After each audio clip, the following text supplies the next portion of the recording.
نبی پاک علیہ السلام کے زمانے میں ایک مرض پھیلتا تھا، اس کو طاعون کا مرض کہتے ہیں۔ پھنسی نکلتی تھی، پھوڑا نکلتا تھا اور پھر وہ جسم میں پھیل جاتا تھا اور انسان اس کی وجہ سے دنیا سے چلا جاتا تھا۔ حضرت معاذ ابن جبل حضور کے بڑے پیارے صحابی ہیں، وہ بھی طاعون کے مرض سے دنیا سے گئے، ان کو طاعون کا وہ مرض ہو گیا تھا۔ حضرت ابو عبادہ بن جراح رضی اللہ تعالیٰ عنہ، نبی پاک علیہ السلام نے فرمایا یہ میری امت کا امین ہے، ان کو امین الامت کہا جاتا ہے، اور 10 مبشرہ صحابی ہیں، ان 10 لوگوں میں شامل ہیں جن کے لیے نبی پاک علیہ السلام نے فرمایا تھا میرا تمہارے ساتھ وعدہ ہے، رب تمہیں جنت عطا فرمائے گا۔ 10 مبشرہ صحابی اور اتنے بڑے صحابی کہ انہوں نے میدان احد کے اندر اپنے والد کو قتل کیا تھا۔ لوگوں نے کہا آپ نے اپنا باپ مار دیا، فرمایا باپ نہیں مارا، میں نے اپنے محبوب کا دشمن مارا ہے۔ اتنے پکے عقیدے کے بندے کہ باپ کو قتل کرنا پڑا تو دین کے رستے میں اسے بھی قتل۔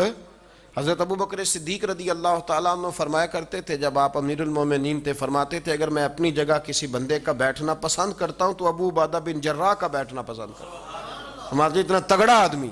ملک شام کے اندر طاعون کی بیماری پھیل گئی، آپ بھی اس وقت وہیں قرب و جوار کے علاقوں میں تھے، طاعون کا مرض پھیل گیا۔ لوگوں نے آپ سے کہا یہاں سے نکلیے، فرمایا نہیں نکلوں گا، اس لیے کہ میرے نبی پاک علیہ السلام نے فرمایا جہاں یہ وبا پھیل جائے وہاں سے نکلنا نہیں، جو وہاں ہوں وہ باہر نہ نکلیں اور جو باہر والے ہوں وہ وہاں اندر نہ جائیں۔ حضور نے اس احتیاط کا کہا ہے، میں نہیں نکلوں گا۔ اور مسند امام احمد بن حنبل کی حدیث ہے، نبی پاک صلی اللہ علیہ وسلم نے فرمایا جو طاعون سے ڈر کے بھاگا وہ اس طرح ہے جس طرح اللہ کے رستے میں جہاد کو چھوڑ کے بھاگنے والا، اور فرمایا جو طاعون کی وجہ سے مر گیا اللہ اسے شہادت کا درجہ عطا کر دے گا۔ حضرت ابو عبادہ بن جراح امین الامت، فرمایا نہیں جاؤں گا۔ لوگوں نے کہا یہاں طاعون پھیل گیا ہے، تو فرمایا میرے رب کی قدرت ہے، اس کی حکمت ہے، اسے بھی تو پتہ ہے نا اس کا بندہ یہاں موجود ہے، پھیل گیا تو اس کی حکمت ہے، اس کی قدرت ہے۔ میں کہہ چکا ہوں کہ احتیاطی تدابیر ساری استعمال کریں، لیکن خوف کھانا، سوار کر لینا چیزوں کو دماغ پر، نفسیاتی ہو جانا، یہ معاملہ درست نہیں ہے۔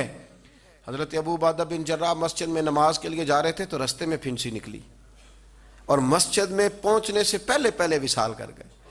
حضرت معاذ بن جبل جو بعد میں خود طاعون کی بیماری سے تشریف لے گئے، آپ نے ان کا جنازہ پڑھایا۔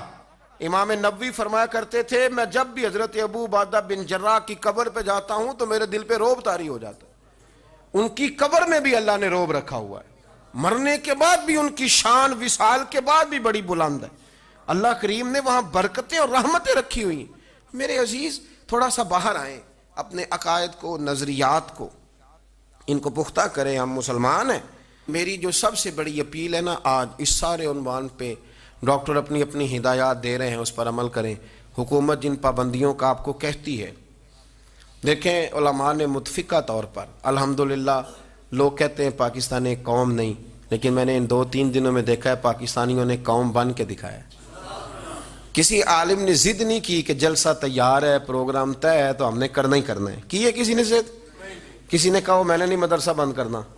قوم بن جاتے ہیں اللہ کے فضل سے، اور انشاءاللہ ہم قوم بنیں گے، اور یہ مرض جو آیا یہ اپنی موت خود بخود مر جائے گا، اور انشاءاللہ تعالی ہمیشہ درود و سلام کے ذائقے ہی موجود رہیں گے۔